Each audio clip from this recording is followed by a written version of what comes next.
The morning mist hung thick over forward operating base Kestrel as Staff Sergeant Elena Vasquez adjusted her scope for the third time in 10 minutes. The familiar weight of her Barrett M82 felt reassuring against her shoulder, but today something was different. Today, her twin sister Captain Sofia Vasquez was arriving for what the brass called a routine inspection visit, though Elena knew better. Nothing about Sofia's visits was ever routine. The two sisters had been born 17 minutes apart. Elena first, always the protector, always watching Sofia's back even when they were children racing through the dusty streets of their grandmother's neighborhood in El Paso. But the military had a way of changing people, and the years had carved different paths for the Vasquez twins. While Elena had chosen the precision and solitude of a sniper's life, Sofia had climbed the ranks through strategy and leadership, earning her captain's bars through a combination of tactical brilliance and an unwavering commitment to her soldiers' welfare. Elena's radio crackled to life. Overwatch 1, this is Control. Package inbound, ETA 15 minutes. Copy, Control. Overwatch 1 maintaining position. Elena's voice carried the steady calm that had made her legendary among the men who served under her protection. In 18 months at FOB Kestrel, she had never missed a shot that mattered, never failed to spot movement in the treeline that surrounded their small outpost on 3 sides. The fourth side dropped away into a valley that the locals called Death's Garden for reasons that became clear to anyone who studied the tactical situation for more than 5 minutes. The base itself was a testament to military pragmatism, a collection of prefabricated buildings, sandbagged positions, and communication towers that had been carved out of hostile territory through the application of superior firepower and stubborn determination. It housed 230 souls, most of whom Elena could identify by their walking gait alone after months of watching them move through her scope during routine patrols and daily operations. From her position in the watchtower, Elena could see the entire perimeter. The eastern approach followed a narrow road that switched back and forth up the mountainside, offering multiple opportunities for ambush but also providing clear fields of fire for defenders. The northern and southern flanks were protected by natural barriers, steep ravines that would channel any assault force into predetermined kill zones. The western approach, however, remained their vulnerability. Dense forest came within 200 meters of the base perimeter, close enough for a determined enemy to establish firing positions that could make life very difficult for the defenders. Elena had spent countless hours studying that treeline, memorizing every shadow and branch formation, cataloging the subtle changes that marked the seasons and the less subtle changes that marked human presence. Her shooting log contained entries for 37 confirmed kills, each one a story of split-second decisions and steady hands. But, more importantly, it contained hundreds of entries documenting the absence of targets, quiet days when her vigilance meant that soldiers could sleep peacefully and supply convoys could arrive without incident. The sound of rotor blades announced Sofia's arrival 15 minutes early, as was her habit. Elena watched through her scope as the UH-60 Black Hawk settled onto the landing pad, its downwash stirring up clouds of dust and debris that briefly obscured her view. When the air cleared, she saw her sister stepping down from the aircraft with the confident stride that had made her a favorite among both her superiors and subordinates. Even at this distance, Elena could see the changes that 18 months of separation had wrought. Sofia carried herself with the weight of command now, her movements deliberate and economical. The young woman who had once laughed at everything and found joy in the smallest victories had been replaced by someone who understood that every decision carried the potential for catastrophic consequences. Elena keyed her radio. Control, this is Overwatch 1. Package has landed safely. Maintaining Overwatch. Copy, Overwatch 1. Package will be moving to your position for briefing in approximately 30 minutes. Elena settled back into her position, making minute adjustments to her equipment while keeping one eye on the perimeter. The morning was proceeding according to schedule, but something felt wrong. In her experience, feelings like that deserved attention, even when everything else appeared normal. 28 minutes later, Sofia climbed the ladder to Elena's position with the easy athleticism that had made her a star on their high school track team. The years had changed her face, there were lines around her eyes that spoke of responsibility and stress, but her smile remained exactly the same. Still playing God from up here, Hermana? Sofia's voice carried the warmth that Elena remembered from their childhood, before the military had taught them both the value of emotional distance. Someone has to. Elena didn't look away from her scope, but her posture relaxed slightly. How was the flight? Bumpy. Intelligence is reporting increased activity in this sector. That's why I'm here. Sophia settled into the small space beside her sister, automatically checking her sidearm and adjusting her equipment with the unconscious efficiency of someone who had learned that survival depended on preparation. Elena finally turned away from her scope to study her sister's face. What kind of activity? The kind that makes colonels nervous and generals ask pointed questions about base security. Sophia pulled out a tablet and called up a series of satellite images. These were taken over the past 72 hours. Look at the western tree line. Elena studied the images with the practiced eye of someone whose life depended on noticing details that others might miss. At first glance, the forest appeared unchanged, but careful examination revealed subtle alterations in the natural patterns. They're there, she said quietly. How many? Hard to say from these images, but enough to be a problem. They're better than the usual raiders we deal with. Elena pointed to several areas where the vegetation had been disturbed with professional skill. See how they've avoided creating straight lines or obvious clearings? This isn't local militia. This is someone who understands camouflage and concealment. Sophia nodded grimly. That's what our analysts concluded as well. The question is what they're planning and when they're planning to do it. Elena returned to her scope, systematically scanning the tree line with renewed intensity. How long can you stay? 3 days, maybe 4 if I can justify it to headquarters. They want me to evaluate base defenses and recommend improvements. Sophia paused, and Elena could hear the weight in her sister's voice when she continued. They're also evaluating whether this position is worth holding. The implications hung in the air between them like smoke from a distant fire. FOB Kestrel controlled a strategic valley that served as a major supply route for insurgent forces in the region. Abandoning the base would mean ceding control of that route and potentially undermining months of progress in pacifying the surrounding area. But maintaining it required resources and personnel that were increasingly needed elsewhere. The men don't know? Elena asked. Not yet. But they're not stupid. They can read the signs as well as anyone. Sophia began making notes on her tablet, documenting the defensive positions and fields of fire that Elena had described. What's your assessment of morale? Elena considered the question carefully. The soldiers under her protection were good men, professionals who understood their mission and took pride in their work. But 18 months of constant vigilance had taken its toll. They're tired, she said finally. But they're still solid. Given proper support, they could hold this position indefinitely. And, without proper support? Elena didn't answer immediately. Through her scope, she caught movement in the tree line, just a shadow shifting slightly, but enough to confirm what the satellite images had suggested. Contact, she whispered, automatically shifting into the focused calm that had become second nature. Western tree line, approximately 300 meters. Sophia immediately dropped below the level of the tower's protective wall, reaching for her radio. What do you see? Single individual, moving with purpose but trying to maintain concealment. Observing our positions. Elena tracked the figure through her scope, noting the professional way it used available cover. This isn't reconnaissance. This is target assessment.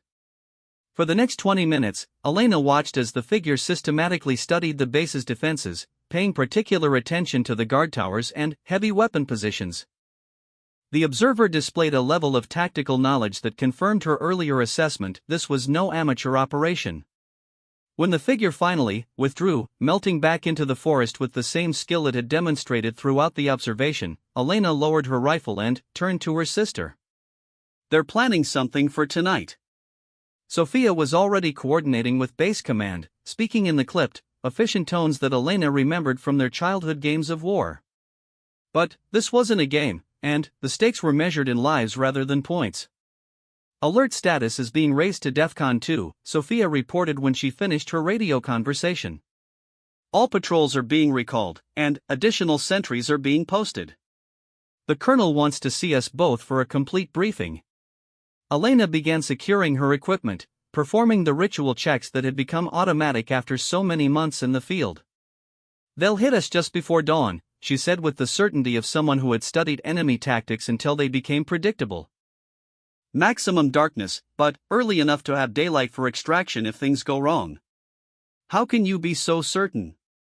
Elena shouldered her rifle and started toward the ladder. Because that's when I would do it. Part 2, the siege begins. The briefing room in the base's command center felt smaller than usual, with 12 people crowded around the tactical map that dominated the central table. Colonel Marcus Webb, a career infantry officer with the weathered face of someone who had spent more time in combat zones than garrison duty, listened intently as Elena described what she had observed. The pattern of movement suggests a force of at least company strength, Elena reported, using a laser pointer to indicate the areas where she had detected signs of enemy presence. They're taking time to properly reconnoiter our defenses, which means they're planning a coordinated assault rather than a probe or harassment attack. Major Patricia Hayes, the base's intelligence officer, consulted her notes before speaking. This aligns with intercepts we've been tracking for the past week. There's been increased radio traffic in the area, but it's been encrypted or coded in ways that suggest professional military communications rather than insurgent chatter. Sophia studied the map with the analytical mind that had made her valuable to higher command. What's their most likely avenue of approach? Elena traced several possible routes with her finger. They have 3 viable options. The northern ravine offers concealment but channels them into a natural kill zone. It's possible, but it would be suicide against prepared defenses. The southern approach requires crossing open ground under observation from multiple towers. That leaves the western tree line as their most probable staging area. Colonel Webb nodded slowly. What are your recommendations for defensive preparations? Concentrate our heavy weapons to cover the western approaches, Elena replied without hesitation. Move the mortar position to provide interlocking fields of fire with the main gate. And pull back our forward observation posts. They're too isolated to be effective against a coordinated assault. That's a significant change to our defensive posture, Major Hayes observed. If we're wrong about their intentions, we'll be vulnerable to the kind of harassment attacks we've been dealing with for months. Sophia looked up from the map. But if we're right, and we don't prepare adequately, we could lose the entire base. For the next hour, they refined their defensive plan, assigning specific responsibilities and establishing communication protocols. Elena found herself impressed by her sister's contributions. Sophia had clearly developed an understanding of tactical defense that went beyond textbook theory. As the briefing concluded, Colonel Webb assigned final positions. Captain Vasquez, you'll coordinate with our heavy weapons teams to ensure optimal placement. Sergeant Vasquez, I want you in position with full ammunition load and clear communication with all defensive positions. If this goes the way you're predicting, your ability to identify and eliminate key targets could be decisive. Elena nodded, already mentally calculating ranges and windage corrections for the positions she would most likely need to engage. Understood, sir. I'll be ready. The remainder of the day passed in a blur of preparation. Sandbags were repositioned, ammunition was redistributed, and every piece of equipment was checked and rechecked.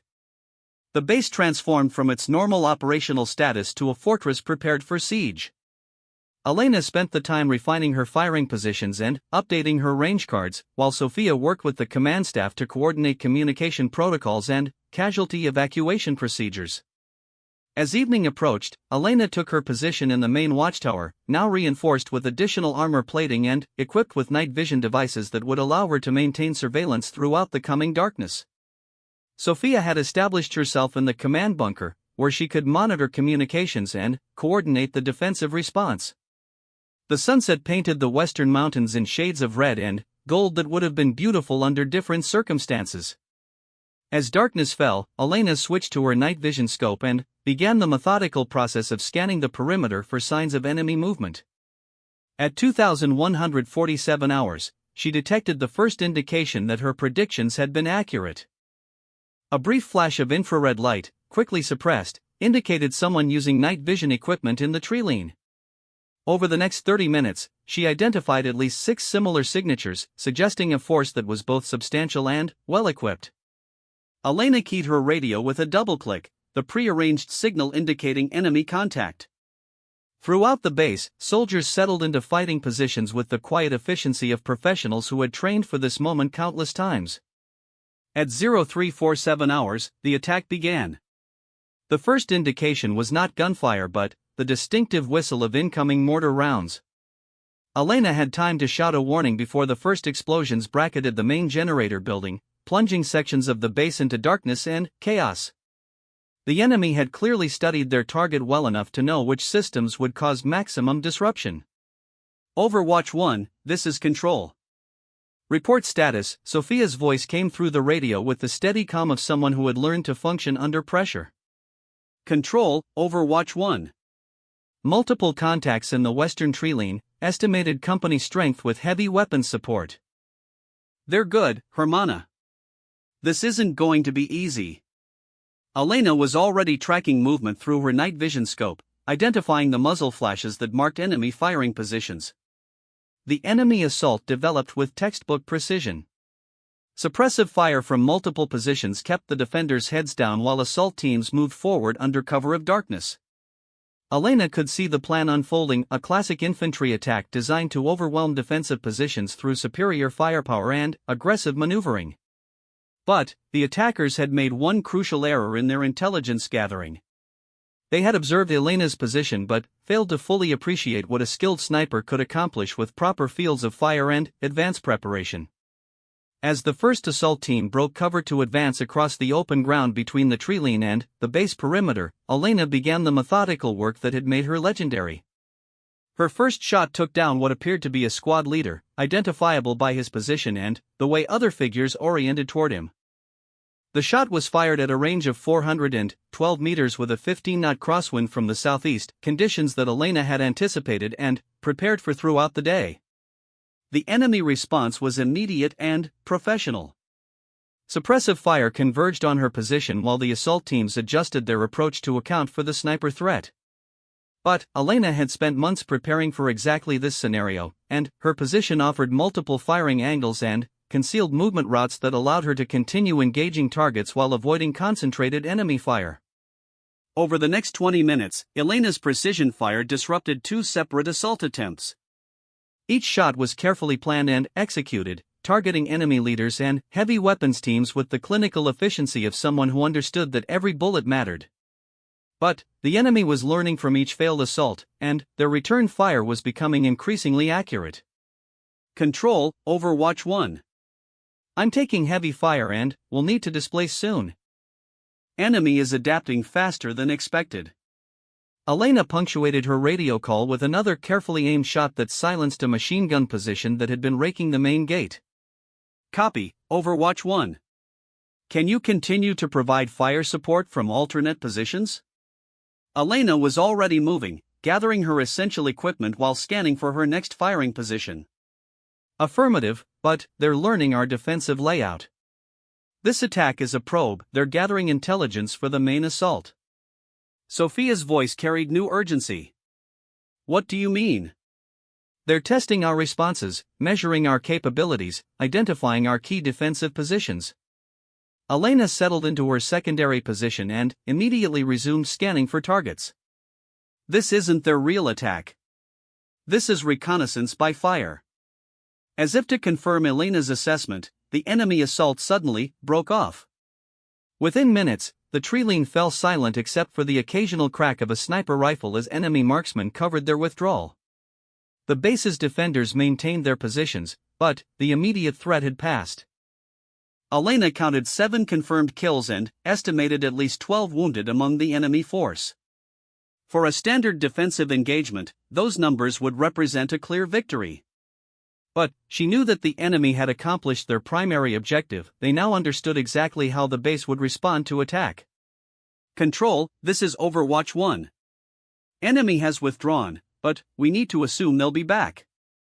And next time, they'll be ready for everything they saw tonight. Sophia's response carried the weight of someone who was beginning to understand the true scope of the threat they faced. How long do we have? Elena studied the tree line through her scope, noting the professional way the enemy had withdrawn without leaving obvious signs of their presence. 24 hours, maybe less. They'll want to attack before we can request reinforcements or significantly alter our defensive posture. The rest of the night passed in tense watchfulness, with every sound and shadow scrutinized for signs of enemy activity. As dawn broke over the mountains, Elena compiled her observations into a detailed report that painted a picture of an enemy force that was both larger and more professional than anything they had faced in the past. "They're not insurgents," she told Sophia during the morning briefing. "This is a military unit with proper training, equipment, and leadership. Someone has decided that this base represents a significant enough threat to warrant a major operation." Colonel Webb studied Elena's report with the expression of someone who was beginning to understand that his command faced a crisis that went beyond standard tactical problems. "What are your recommendations?" Elena looked at the faces around the briefing table, good soldiers who had served with distinction but who might not be prepared for what was coming. "Request immediate reinforcement and close air support. Evacuate all non-essential personnel. And prepare for a siege that could last several days." Sophia consulted her communication logs. "I've already submitted requests through proper channels, but the earliest we can expect significant support is 72 hours. "Then, we hold for 72 hours, Colonel Webb decided. "Sergeant Vasquez, I'm authorizing you to take whatever measures you deem necessary to maintain defensive fire support. Captain Vasquez, you'll coordinate with division headquarters to expedite our support requests." Elena nodded, already calculating the ammunition requirements for an extended engagement. "Understood, sir. But there's something else we need to consider. This enemy force isn't here by accident. Someone has intelligence about our operations, our defensive capabilities, and our support schedule. This attack is too well informed to be opportunistic." The implications of that statement hung in the air like smoke from the previous night's battle. If Elena was right, the base faced not just a tactical challenge but a strategic crisis that could compromise operations throughout the region.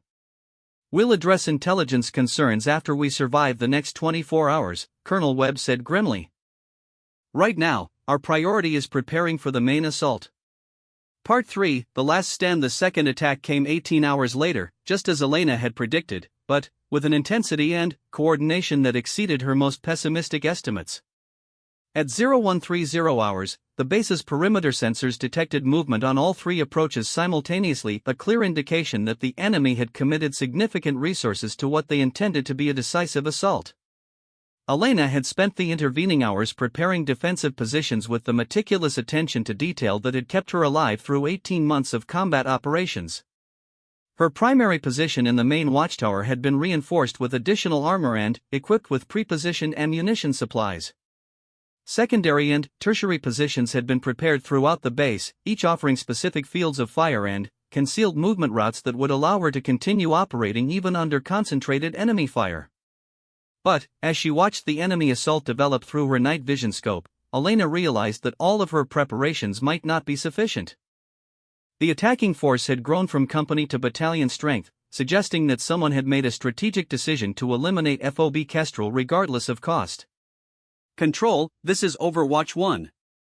I count approximately 400 enemy personnel in coordinated assault formation.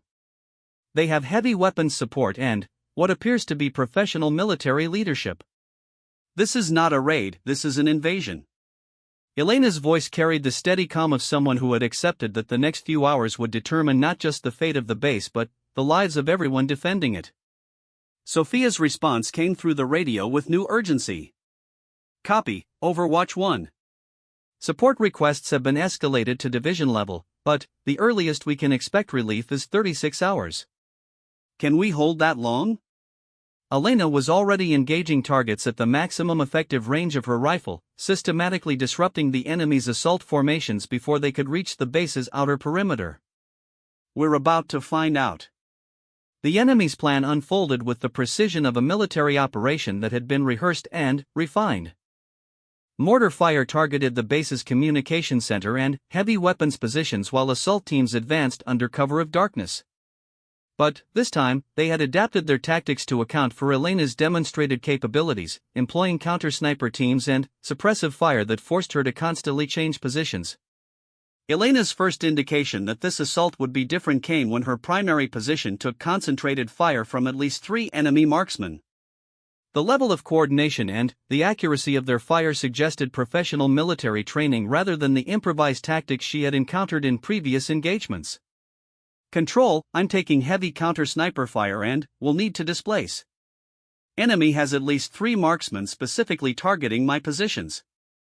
Elena was already moving, using the concealed route she had prepared for exactly this situation. Copy, Overwatch 1. Can you continue to provide fire support? Elena settled into her secondary position and immediately resumed scanning for targets. The enemy assault was developing faster than she had anticipated, with multiple teams advancing simultaneously while support weapons provided covering fire. Affirmative, but they're learning faster than we can adapt. We need to assume they have detailed intelligence about our defensive layout. The battle that followed tested every aspect of the defenders' training and equipment.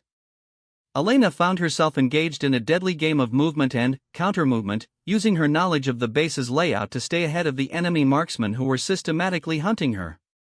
Each shot had to count, ammunition was limited, and every target she failed to eliminate represented a threat to the soldiers depending on her protection. Sophia coordinated the defensive response from the command bunker, but Elena could hear the stress in her sister's voice as reports came in from all sectors of the perimeter. The enemy was pressing attacks simultaneously at multiple points, stretching the defenders' resources to the breaking point. At 0347 hours, Elena realized that the defensive situation had become critical. Enemy assault teams had breached the outer perimeter in 2 locations, and the base's remaining heavy weapons were being systematically eliminated by coordinated mortar fire. From her position in the communications tower, she could see muzzle flashes throughout the base compound as the fight devolved into close-quarters combat. Control, this is Overwatch 1. Enemy has achieved multiple breaches. Recommend immediate evacuation of non-essential personnel. Elena punctuated her radio call with a precision shot that eliminated an enemy squad leader who was directing an assault on the ammunition depot. Sophia's response came after a long pause. Negative, Overwatch 1. Colonel Webb has been hit, and I'm assuming command. We hold this position at all costs. Elena felt a cold clarity settle over her as she processed the implications of her sister's words. With Colonel Webb wounded or dead, Sophia had inherited command of a deteriorating tactical situation with no possibility of immediate relief. The decision to hold the base rather than attempt evacuation was tactically sound. A fighting withdrawal under these conditions would likely result in catastrophic casualties, but it also meant that everyone at FOB Kestrel was now committed to a last stand. Copy, Control. What are your orders? Elena was already calculating ammunition supplies and identifying the most critical targets for her remaining shots. Continue providing precision fire support. I'm consolidating our remaining forces into the central compound. We'll hold until relief arrives or... Sophia's voice trailed off, but the implication was clear. Over the next 2 hours, Elena executed the most demanding shooting of her military career. Operating from constantly changing positions while under concentrated enemy fire, she systematically eliminated key targets that would have allowed the enemy to overrun the remaining defenders. Each shot required split-second timing and absolute precision. There was no margin for error when every bullet might mean the difference between survival and annihilation. But, despite her best efforts, the defensive perimeter continued to shrink. By 0600 hours, the remaining defenders had been pushed back into the central compound, occupying a circular defensive position that encompassed less than a quarter of the original base. Elena had moved to her final position in the command tower, where she could provide fire support for the last phase of the battle. The enemy's final assault began with a concentrated barrage of mortar fire that collapsed sections of the perimeter wall and eliminated the last of the base's heavy weapons.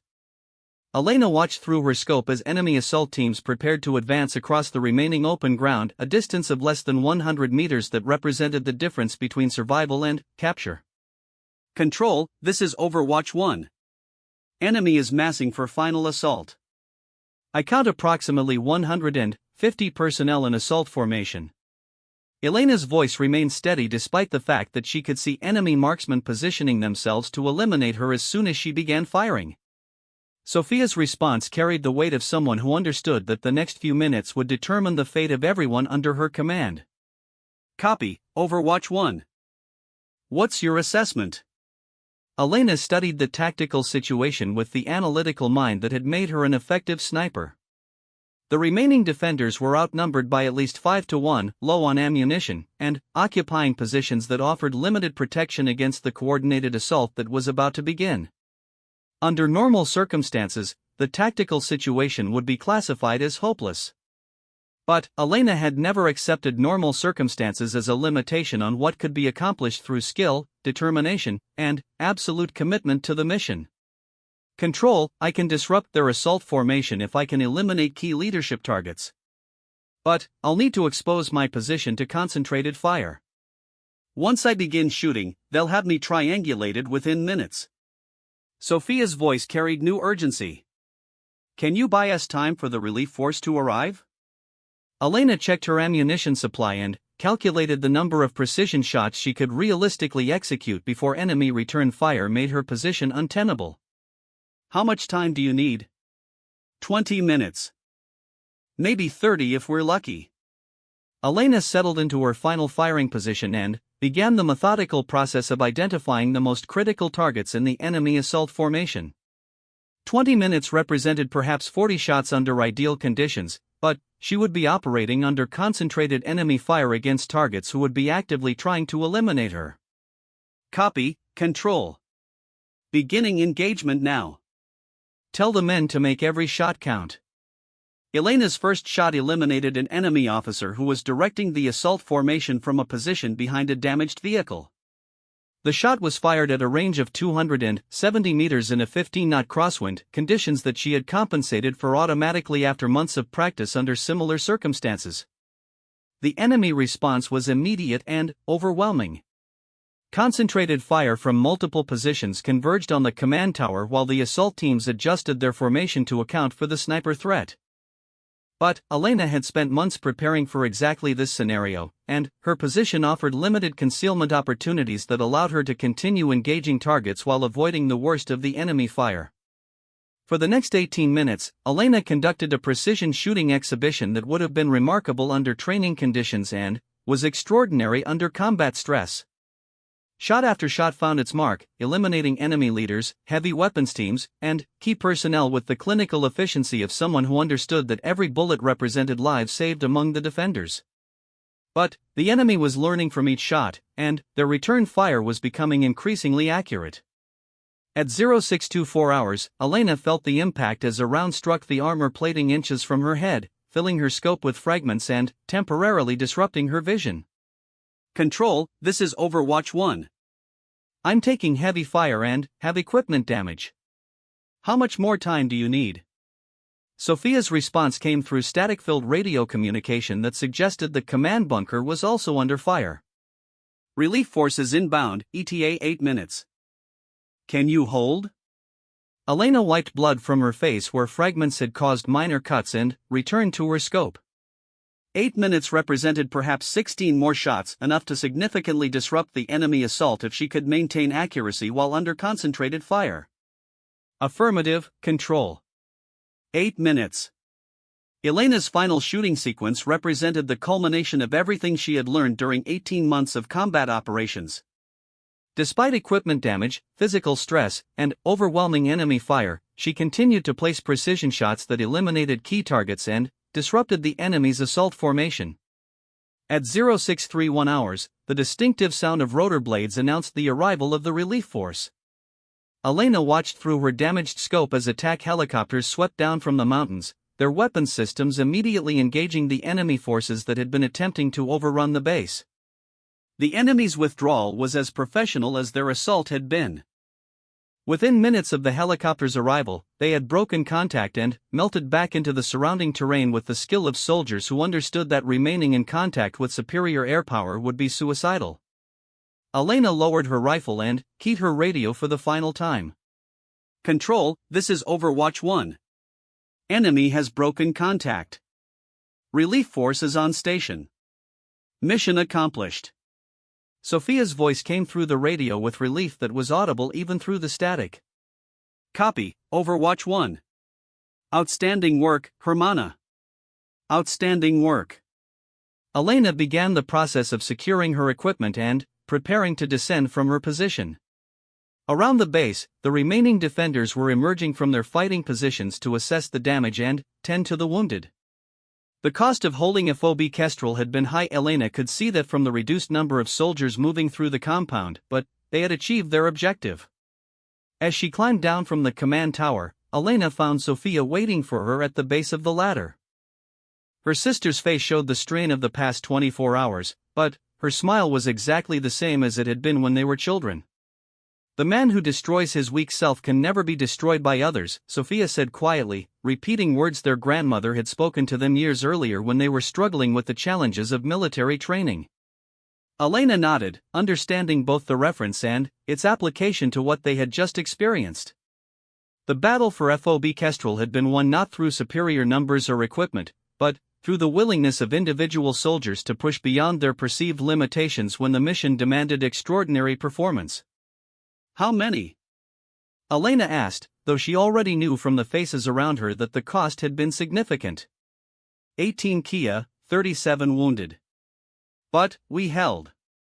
Sophia consulted her notes before continuing. Your confirmed kill count for the engagement is 43. The relief force commander estimates that your precision fire was directly responsible for preventing the base from being overrun. Elena absorbed the numbers without satisfaction or pride. Each confirmed kill represented a tactical necessity rather than a personal achievement, and the 18 soldiers who had given their lives were a reminder that victory in combat always came at a price. What happens now? Elena asked.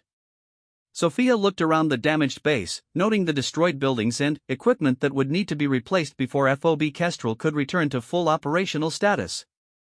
Headquarters has decided that the strategic value of this position justifies whatever resources are necessary to maintain it. We're getting reinforcements, new equipment, and a permanent upgrade to our defensive capabilities. Elena nodded, understanding that their successful defense had proven the base's worth in terms that military planners could quantify.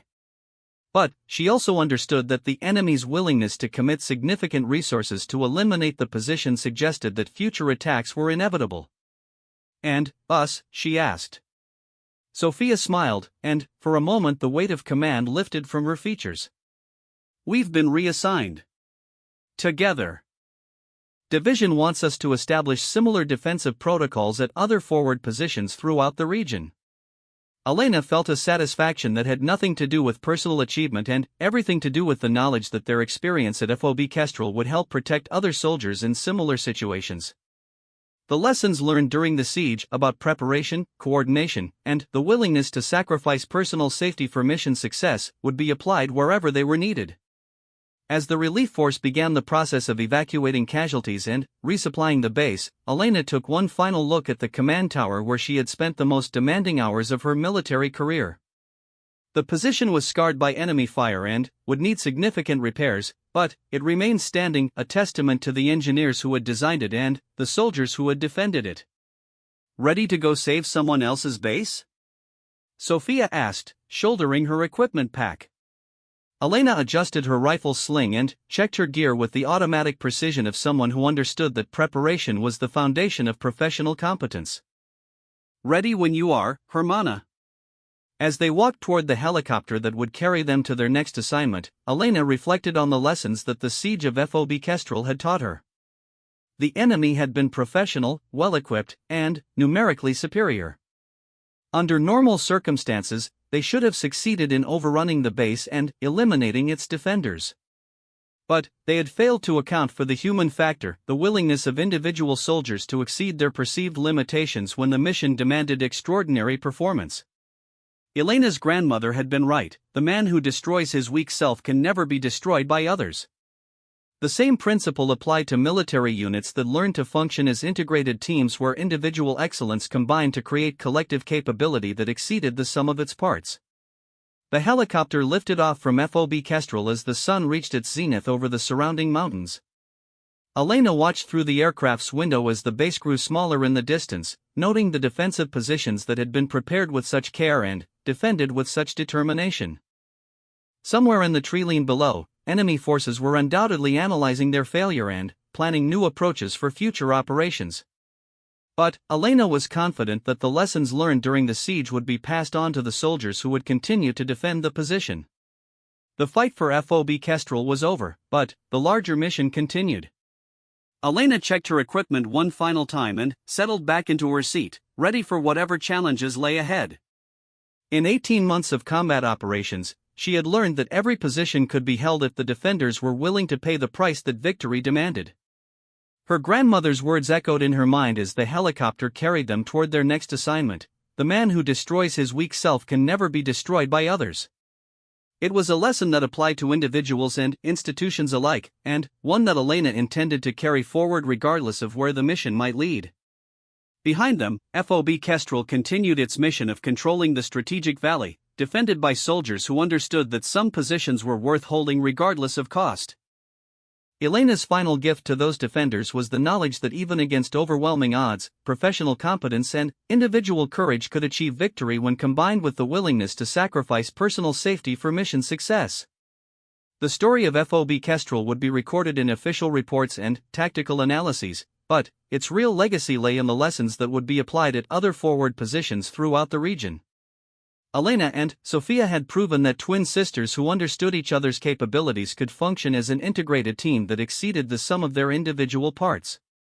As the helicopter disappeared into the distance, carrying them toward new challenges and new opportunities to serve, the base they left behind stood as a testament to the principle that had guided them throughout the siege: when individual excellence is combined with absolute commitment to mission success, no enemy force, regardless of size or professional competence, can guarantee victory through numerical superiority alone.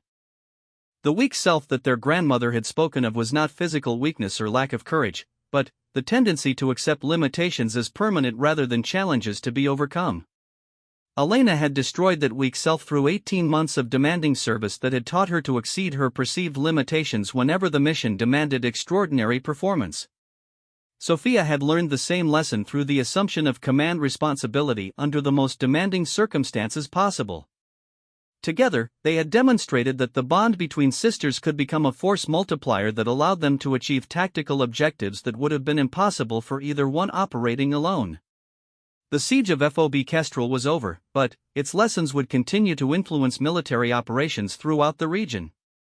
Elena's precision shooting had proven that individual excellence, when applied with professional competence and absolute commitment, could influence tactical outcomes far beyond what numerical analysis might suggest. Sofia's leadership had demonstrated that command responsibility, when accepted with full understanding of its implications, could inspire subordinates to achieve performance levels that exceeded their normal capabilities. Together, they had shown that family bonds, when channeled through professional military service, could become a foundation for tactical excellence that no enemy could predict or counter. The helicopter carrying them toward their next assignment represented not an end but a continuation of their mission to apply these lessons wherever they were needed. Elena checked her rifle one final time and settled back into her seat, ready for whatever challenges lay ahead in their continuing service to protect the soldiers who depended on their professional competence. FOB Kestrel remained behind them, scarred but functional, defended by soldiers who now understood what could be accomplished when individual courage was combined with collective determination. The base would continue its mission of controlling the strategic valley, but it would do so with the knowledge that even the most overwhelming enemy assault could be defeated if the defenders were willing to pay the price that victory demanded. Elena's grandmother would have been proud of both sisters, but she would not have been surprised. She had always known that the Vasquez twins possessed the strength necessary to destroy their weak selves and emerge as soldiers capable of achieving whatever the mission required. The siege of FOB Kestrel had simply provided them with the opportunity to prove what she had always believed. The man or woman who destroys his weak self can never be destroyed by others, regardless of the odds or circumstances that define the battlefield. It was a lesson that Elena and Sofia would carry forward into whatever challenges awaited them, confident in the knowledge that they had proven its truth under the most demanding conditions possible. Their story was far from over, but the chapter written at FOB Kestrel would remain as evidence of what could be accomplished when individual excellence was combined with absolute commitment to mission success. The weak self had been destroyed, leaving behind soldiers capable of achieving victory regardless of the obstacles that might stand in their way. The helicopter disappeared into the distance, carrying them toward new battles and new opportunities to prove that courage, competence, and family bonds could overcome any challenge that an uncertain world might present. FOB Kestrel remained behind them, a testament to their service and a foundation for future operations throughout the region. Elena smiled as she watched the landscape pass beneath them, knowing that her grandmother's words would continue to guide her regardless of where their mission might lead. The weak self was gone forever, destroyed in the fires of combat that had forged both sisters into soldiers capable of achieving whatever their country's service might demand. The story of the twin sisters and their defense of FOB Kestrel would be told and retold wherever soldiers gathered to share lessons learned in combat. But, for Elena and Sophia, it represented simply another chapter in their continuing commitment to serve wherever they were needed, whenever the mission demanded their particular combination of skills and determination. The man who destroys his weak self can never be destroyed by others. It was more than a philosophical statement, it was a practical reality that they had proven under fire and would carry forward into whatever challenges lay ahead in their continuing service to their country and their fellow soldiers.